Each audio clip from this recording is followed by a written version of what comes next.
that you needed to do in order to go to your next training duty, your AIT, Advanced Individual Training, right? I'm watching all of this from a Stoic point of view. I'm thinking to myself, as the drill sergeant's making me do push-ups, how many, drill sergeant, until I get tired, etc. And I'm playing this game. I'm internally watching what's going on, and I did fine.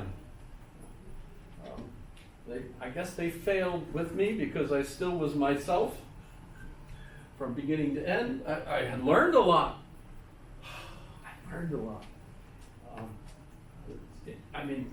Part of the things that they tried to do to destroy you. I remember the first couple of days, there were no barriers in the men's room. So we didn't have any women, but there were, all the toilets were just all sitting there. So other recruits could literally see you take a shit. That was a weird thing. That felt very like an ego hurt and so on. Especially if they didn't think you took shits properly. Believe it or not, there were people that were critical of other people taking a shit. We did it to ourselves, and I remember that was one of the things that actually, whoa, that's powerful. Because that really bothered me, actually, So I had to protect myself from all that kind of stuff. Or getting salad. I remember at the time, eating a lot of roughage was supposed to be good for you, so I had a lot of salad, and the drill sergeant, "Are you a rabbit?" "Yes, drill sergeant." Because I had all this lettuce. I was having a good time. I learned a lot, besides all the vocabulary and stuff. But it's also the same thing when you're driving on the Glen Highway, which, by the way, as far as I'm concerned, all the years, 16 years, 9 months, and 3 days, I was in the Army. Most dangerous thing I did see a little red light pointing at me across the Wannsee, which made me think, that's a scope. So I went like this, because someone was looking at me with a scope. But the most dangerous thing I ever did was drive on the Glen Highway in the ice and snow. You think about it? That's still the most dangerous thing I do, coming to class once we have snow and ice, right? Where was I going with that? I got lost. You're driving down the Glen Highway, and some fool isn't driving according to the rules and zips in front of you and cuts you off. Probably some young guy in a truck, with too much testosterone. My daughter was a psychology major. She graduated, but she tells me some other biochemical is really involved.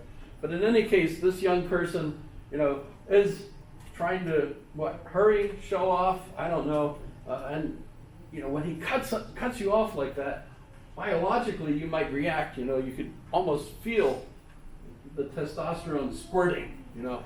Or the adrenaline squirting, and you're like, ugh, and it burns. I don't know if you've ever had that experience, but your whole body is ready to race with this guy, try to cut him off. And you think to yourself, no, wait a minute. What would a Stoic do? The Stoic wants to get to class on time without being dead in a ditch. And do I have to worry about this guy? No. So the Stoic retreats from your automatic impulse and controls yourself. Keep myself happy. Keep myself calm. So if you think of what the Stoic attitude does for you, it keeps you in self-control so that you are able to do what you have to do and do it right. Sitting on a board meeting, all the people have to be heard. If you've ever gone to the assembly meetings, there's a whole line of people that all come up and say absolutely stupid things. 90% of them are absolutely stupid things, saying the same kinds of things over and over again. And all the people sitting there, are listening and behaving themselves. They're Stoic. They know that this is stupid. and they know they don't want to listen to it, but the polite and proper thing for them to do is sit there and listen until 10 o'clock at night, and then close the meeting, right? That's absolutely essential to have that kind of attitude in those kinds of situations. So Stoicism, it's the philosophy of empire, it's the philosophy of the bureaucracy, it's the philosophy of military, it's the philosophy really of all those people that put themselves into the positions that are necessary for a state to run, that take a lot of effort and can be boring as heck. Going to PTA meetings, why? Going to church. A lot of people, when they're in college, they stop believing what they were taught when they were kids, and they no longer go to church. But then when they have children, one of the things they discuss is going to church, because we want our kids to be raised properly. And by the way, I think that's actually a good idea. A lot of the people that I know who tried to raise their children without church, those children grew up and had a lot of problems. But I think they're traceable back to not having kind of a moral infusion of ethics when you're a kid. How else do you get it, right? A lot of these more difficult arguments that we get into and everything don't really teach you that, right? However, once their kids are old enough, they go back to church. And you end up with them sitting there in church and feeling like, I don't believe any of this stuff, but it's good for the kid. So I'll come, I'll bring my lasagna, I'll participate, I'll respect other people's opinions, even though I don't believe any of this stuff. But it's for the kids. We want the kids to benefit from this. Bless you. So, the next one is the skeptic.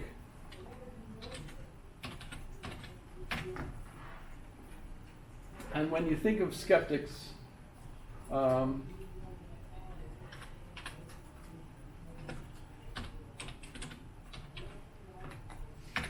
there are some examples. Pyrrho, for example. And what is skepticism? It's essentially the philosophy that says, all of these philosophical questions, Socrates says you can't really know anything for sure. I agree. I think that's the way things are. All this metaphysical stuff, all this talk about ethics, you can't really know any of this stuff.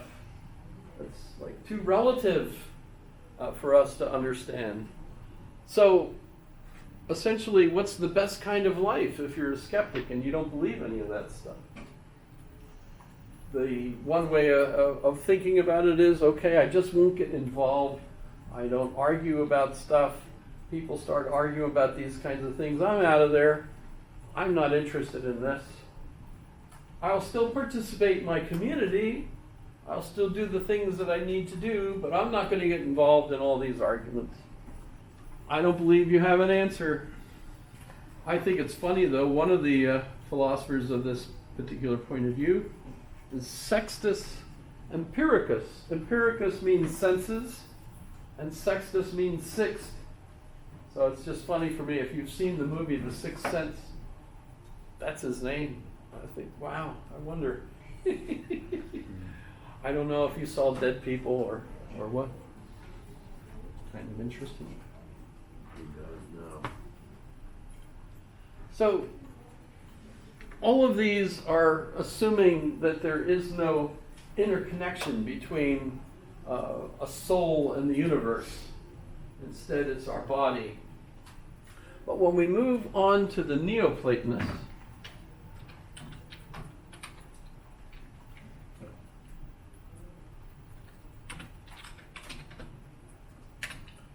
and one of the best examples is Plotinus.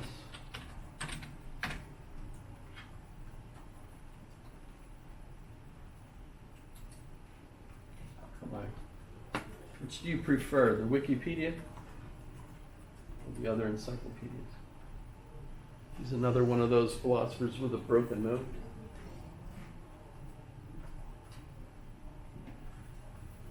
Right between the eyes.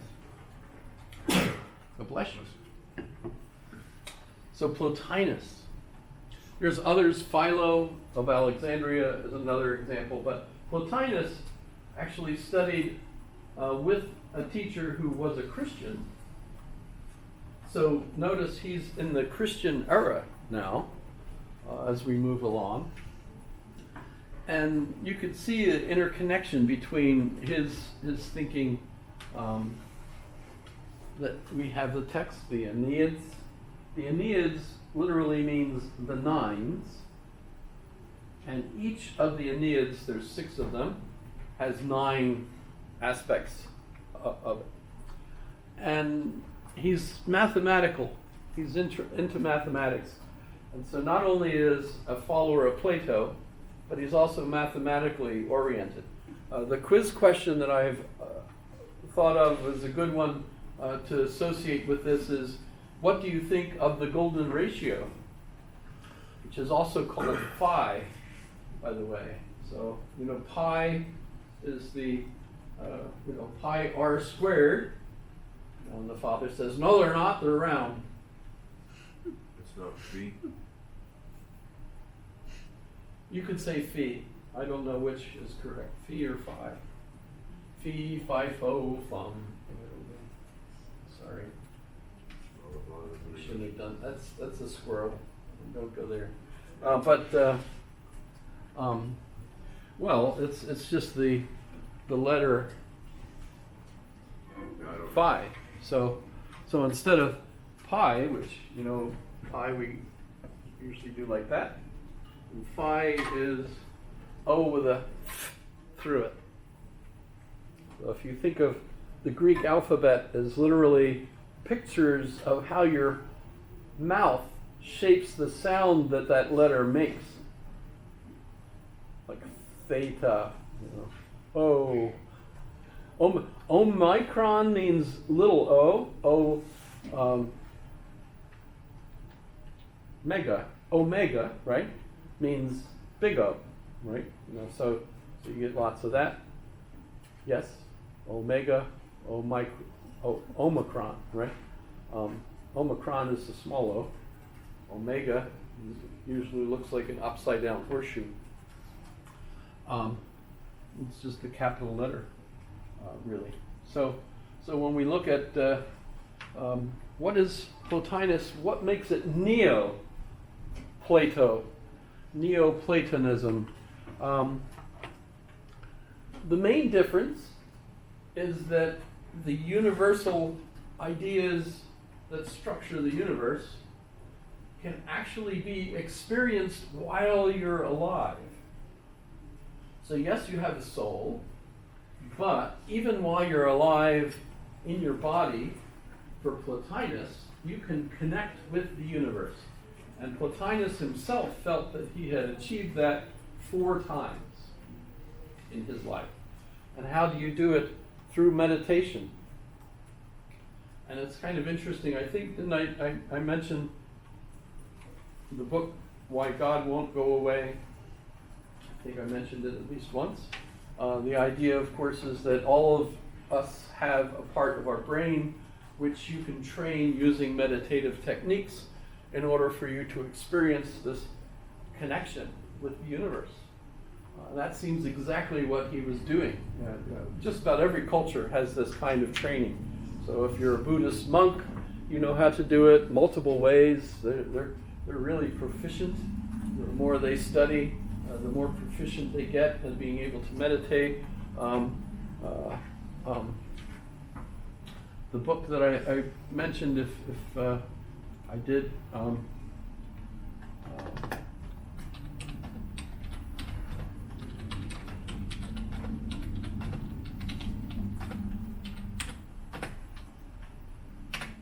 trying to remember his name.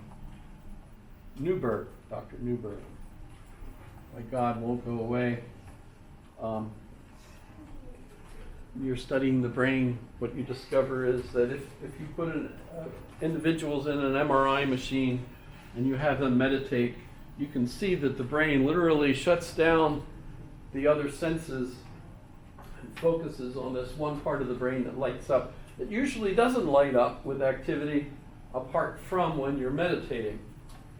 But when people come out of the meditation, they feel like they've been connected with the universe.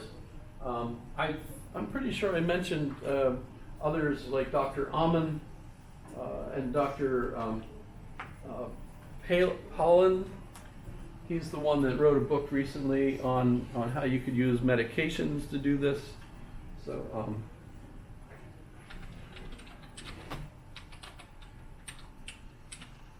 Pollan or Pollan, there he is. And it's how to change your mind. Didn't I talk about this? Talked about that one. Yeah. Yeah, the idea is that you can use drugs to do this. I think I said I don't suggest doing this. Remember, I like having a clearance. I want to keep it if I ever need it again. And there are certain drugs that are illegal, and the reason they're illegal is because, at least before RFK was there, the health sciences all thought that these drugs could be damaging to you, right? They do things to you. So be careful of that. But at the same